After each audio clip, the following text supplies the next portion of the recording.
કમોસમી વરસાદમાં શહેરની સ્થિતિ જોઈને જાગી છે હવે વડોદરા મહાનગરપાલિકા અને યુદ્ધના ધોરણે શરૂ કરાય છે પ્રી મોન્સૂન કામગીરી, જ્યાં કમોસમી વરસાદ પડતા અનેક વિસ્તારો પાણીમાં ગરકાવ થઈ ગયા, જે જોઈને મહાનગરપાલિકા હવે આવી છે હરકતમાં। ચોમાસામાં આવી સ્થિતિ ન સર્જાય તે માટે મ્યુનિસિપલ કમિશનર અરુણ મહેશ બાબુએ તમામ વિભાગોને આદેશ આપ્યા છે અને નિયત સમય કરતાં 10 દિવસ પહેલા કામગીરી પૂર્ણ કરવા માટે સૂચનાઓ આપી છે, જે અંતર્ગત રસ્તા પર ખાડાનું પુરાણ અને જર્જરિત રસ્તાઓનું સમારકામ શરૂ કરી દેવાયું છે। ઉપર સુપર સ્ટ્રક્ચર મશીન મૂકીને જે કાઢવું પડે, જે બ્લોકેજીસ કાઢવું પડે, એનું પણ કામગીરી શરૂ થઈ ગઈ છે। અમુક જગ્યાઓમાં એવું જોવા મળે છે કે જે અંદરના ડ્રેનેજ પાઇપલાઇન છે એની અંદર માટીનું પણ સેડિમેન્ટ નીચેના અડધો લેવલ સુધી માટી ડેપોઝિટ થઈ ગઈ છે। એ બધા માટી કાઢવાનું કામગીરી પણ અત્યારે ચાલુ કરી દેવામાં આવી છે। અમુક જગ્યામાં જે બ્લોકેજીસ છે એમાં જેટિંગ મશીન વાપરીને પણ કામગીરી કરી રહ્યા છે। ઘણા બધા કોન્ટ્રાક્ટ એજન્સીઝ અને લેબરને કામમાં ઉતાર્યા છે।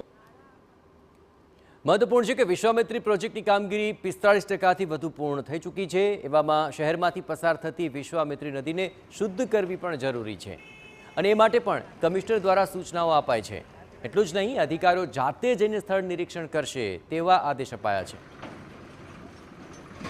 સિટીની અંદરથી જે ખાસ નાલાઓ છે એ પણ સાફ સફાઈ કરવાનું કામગીરી શરૂ કરી દેવામાં આવી છે, જેથી કરીને આવનારા દિવસોમાં મોન્સૂનના પાણી ઉતરીને ડ્રેનેજ અને નાલાઓથી બહાર નીકળે એના માટે કામગીરી કરવામાં આવી છે। વિશ્વામિત્રી નદી ઉપર પણ 3 જગ્યા ઉપર અમે વિઝિટ કરીને જે બ્લોકેજીસ હતી, જાંબુઆ અને નેશનલ હાઈવે ઓથોરિટીના માર્જિનની અંદર જે ડ્રેનેજ લાઇન્સ છે એને પણ હલ કરવા માટે નેશનલ હાઈવે ઓથોરિટીના અધિકારીઓને પણ બોલાવ્યા હતા। અમદાવાદથી પીડી એમને કીધું છે કે 15 દિવસમાં આ કામગીરી પૂરું કરશું। મોટાભાગના રસ્તાઓ જર્જરિત છે। બે તરફ શરૂ કરાયેલા કામનો કોઈ અંત ન હોય તે પ્રકારે ડાયવર્ઝન આપી દેવાયા છે, જેને કારણે પાણી ભરાવાની સમસ્યા થઈ શકે છે।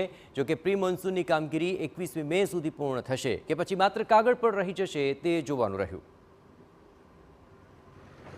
રાજ્યભરમાં હવે ચોમાસાને ગણતરીના દિવસો બાકી રહ્યા છે, ત્યારે આગામી સમયમાં જ્યારે ચોમાસાની ગતિવિધિઓ શરૂ થશે તેની પહેલા પ્રી મોન્સૂનની કામગીરી પૂર્ણ કરવા માટે કમિશનર દ્વારા કવાયત કરવામાં આવી રહી છે।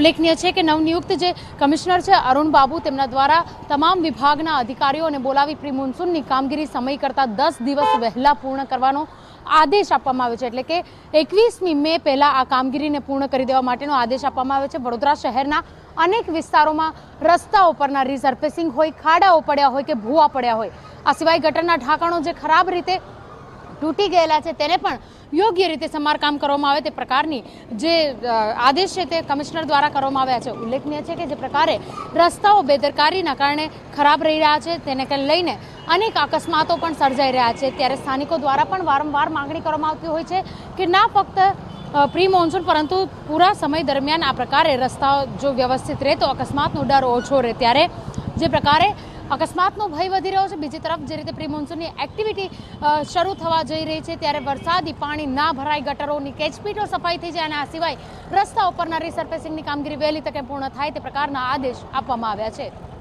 કેમેરા પર્સન રોહિત ગોયલ સાથે અંજલિ ઓઝા, TV9 વડોદરા।